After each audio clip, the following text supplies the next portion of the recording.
Lembar praobservasi digunakan untuk mencatat percakapan antara supervisor dan guru sebelum observasi kelas berlangsung. Selain itu, memahami persiapan guru untuk pembelajaran. Dokumentasi kegiatan praobservasi.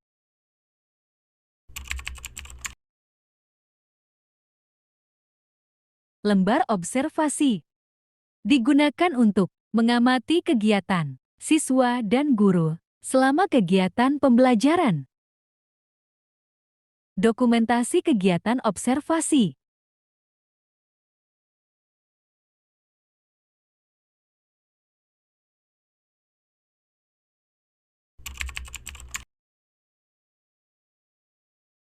Assalamualaikum warahmatullahi wabarakatuh. Waalaikumsalam warahmatullahi wabarakatuh. Hari ini kami akan melaksanakan untuk pasca observasi dari pembelajaran yang telah dilaksanakan oleh Bu Linda. Di sini nanti hanya ada 9 pertanyaan, jadi tidak usah tegang karena sebelumnya saya perkenalkan untuk PP saya, di samping ada Bu Justin dari SMA. Waalaikumsalam. Yang selalu Linda ya. Alhamdulillah. Iya. Jadi untuk pertanyaan pertama, setelah Bu Linda kemarin menyajikan pembelajaran bahasa Inggris kemarin, kira-kira pendapat Bu Linda sendiri seperti apa? Pendapat terkait pelaksanaan pembelajarannya secara umum, alhamdulillah saya merasa senang karena kemarin dari kegiatan pembelajarannya anak-anak terlihat antusias dengan istilahnya metode mind mapping yang saya gunakan, juga pembelajaran berdiferensiasi. Alhamdulillah, berarti sudah melaksanakan pembelajaran berdiferensiasi sesuai dengan kurikulum Merdeka juga ya Bu ya. Terus untuk proses pembelajaran yang sudah sesuai dengan, apakah itu sudah sesuai dengan apa yang direncanakan oleh Bu Linda seluruhnya? Kan ada ya, secara garis besar untuk tahapannya sudah sesuai. Namun dalam kegiatan pembelajaran itu pasti ada beberapa hal yang kadang kita tidak antisipasi ya, tidak bisa prediksi sebelumnya terkait dengan kondisi anak-anak. Misalkan ada kesulitan kosakata dan sebagainya. Namun alhamdulillah semua itu bisa istilahnya ada strategi gitu, yang akhirnya anak-anak terbantu dengan adanya gambar dan sebagainya. Berarti untuk metode mind mapping ini sesuai dengan yang direncanakan Bu Linda, tahapan-tahapannya juga. Ya. Kalau secara garis besar tahapannya sudah sesuai. Berarti kira-kira bisa nggak Bu, Ibu menceritakan tentang hal-hal yang paling memuaskan gitu dari pembelajaran kemarin? Yang paling memuaskan itu adalah satu, anak-anak termotivasi karena kemarin kan itu tadinya menulis dan mempresentasikan teks deskriptif describing people. Jadi anak-anak saya minta untuk membawa foto, boleh tentang temannya, boleh tentang keluarganya. Jadi mereka kan akhirnya merasa senang, termotivasi karena mereka akan menuliskan tentang sesuai dengan real life mereka, kehidupan mereka, tentang keluarga, tentang teman. Jadi anak-anak termotivasi. Itu yang mungkin membuat saya merasa puas itu karena melihat semangat anak-anak untuk bisa gitu, berusaha bisa. Semangat belajarnya jadi lebih meningkat gitu ya terhadap metode yang Ibu ambil ya, seperti itu. Terus kalau untuk tujuan pembelajaran sendiri seperti apa Bu? Tujuan pembelajarannya kan peserta didik dapat menulis dan mempresentasikan teks deskripsi, terutama khususnya dalam mendeskripsikan orang. Nah, orang ini temanya bisa tentang orang-orang di sekitarnya, yaitu keluarga dan teman-teman, atau bahkan mungkin warga sekolah yang mereka temui setiap harinya.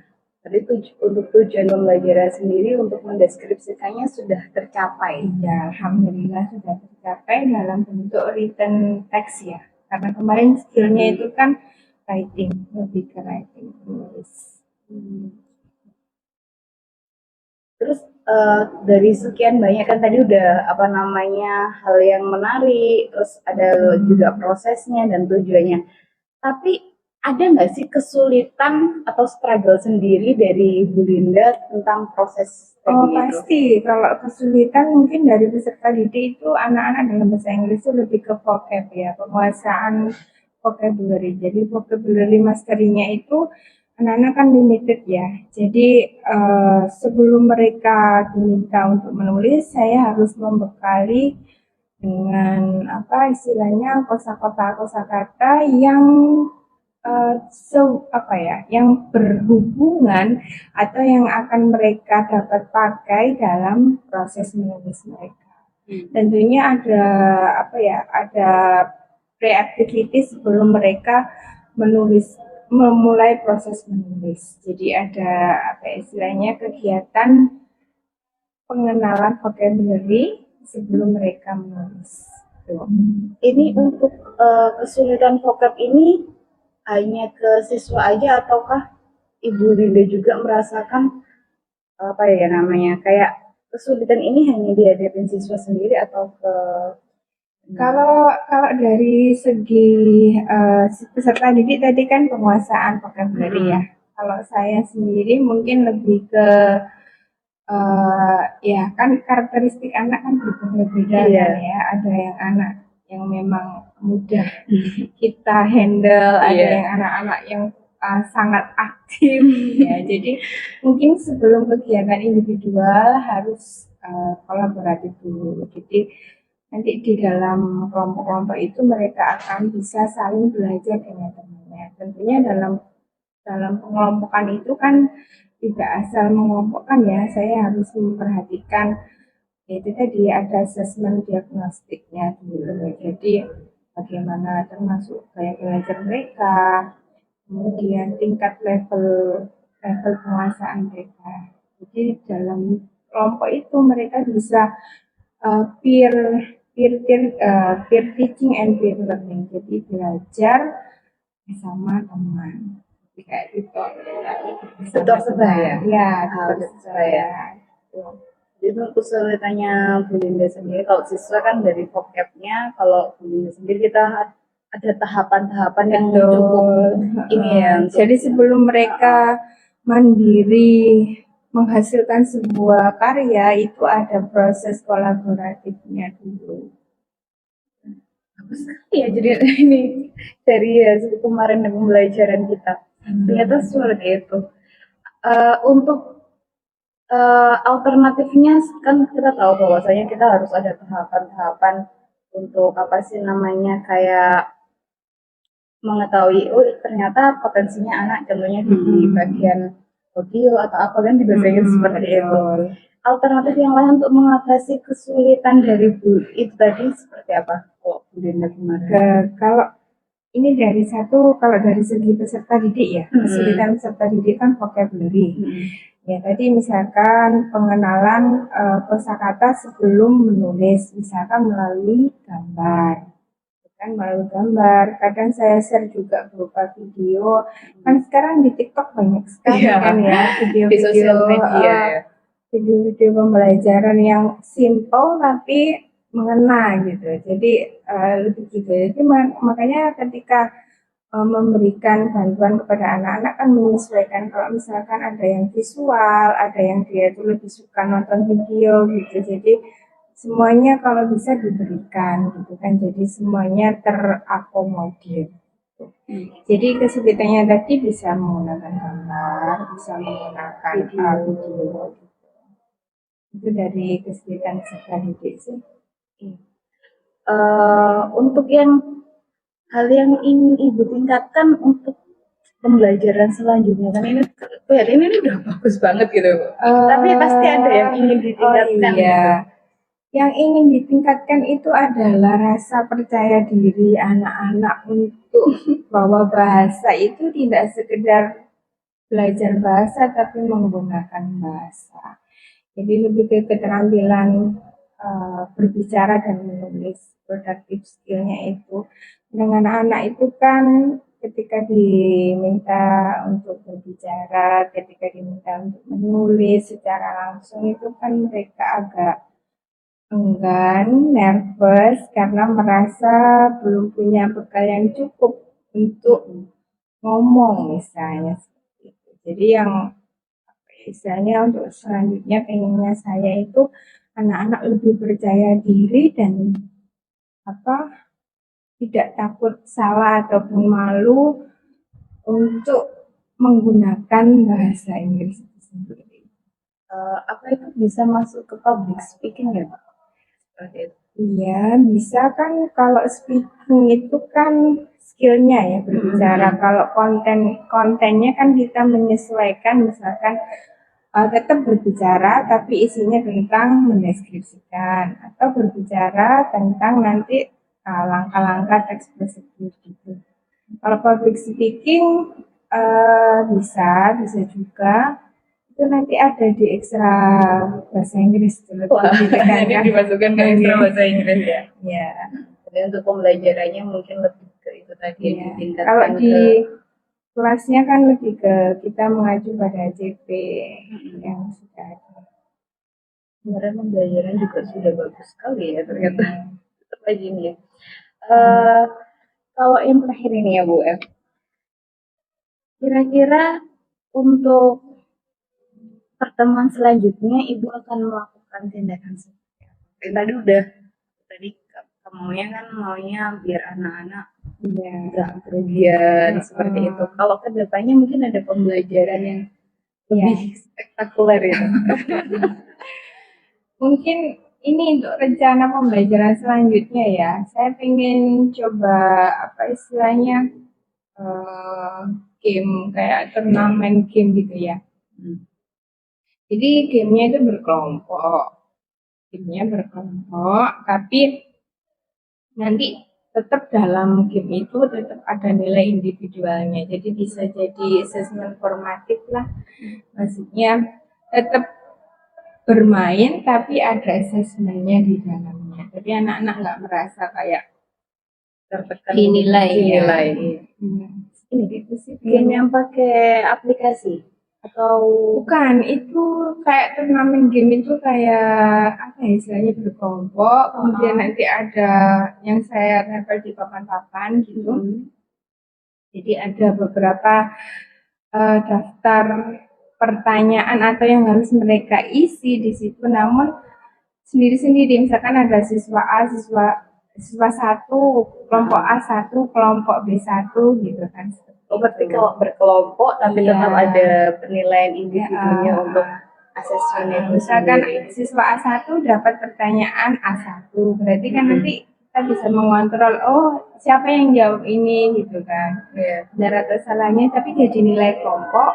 Walaupun jadi nilai kelompok, tapi tetap ada kontrol individunya tadi. Jadi kita bisa apa istilahnya melakukan assessment formatif sekaligus di situ.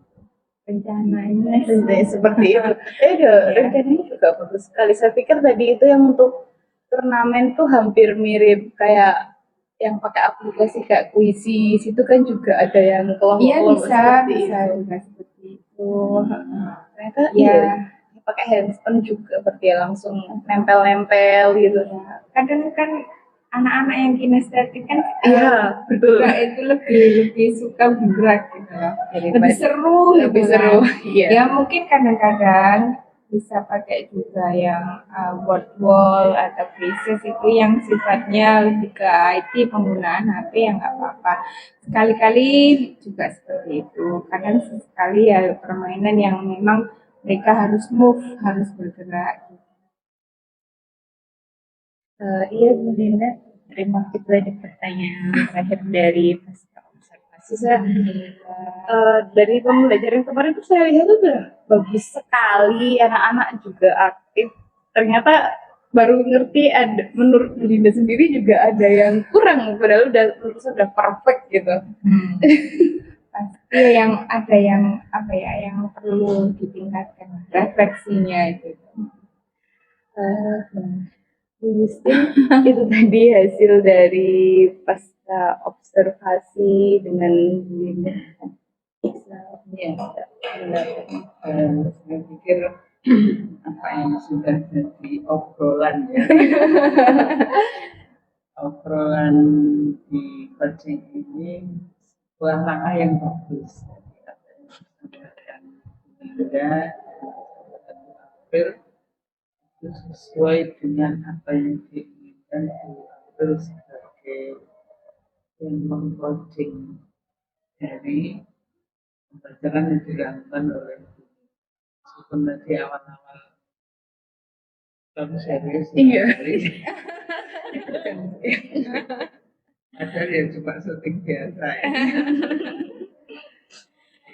Insya Allah nanti dengan seiring berjalannya waktu, coaching itu kan hanya persoalan jam terbang. Makin jam terbangnya makin tinggi, kita akan bisa mudah mencari setelah komunikasi yang lebih efektif, bagaimana bagi itu merasa terpuaskan dengan apa yang. Tapi saya pikir insya Allah dalam belajar sesuatu yang mudah untuk diselesaikan. Bagus, insya Allah itu menurut saya tentang proses coachingnya. Dan kita sebagai guru penggerak maupun bagian dari program guru penggerak ini memang penting untuk memberikan dukungan pada kurikulum. Semangat Bu April, Bu Linda. Oke, terima kasih Bu. Ini kan. Untuk saya kembalikan ke Bu April untuk menutup pertemuan. Alhamdulillah, pertemuan pada pagi hari ini untuk pasca observasi sudah selesai.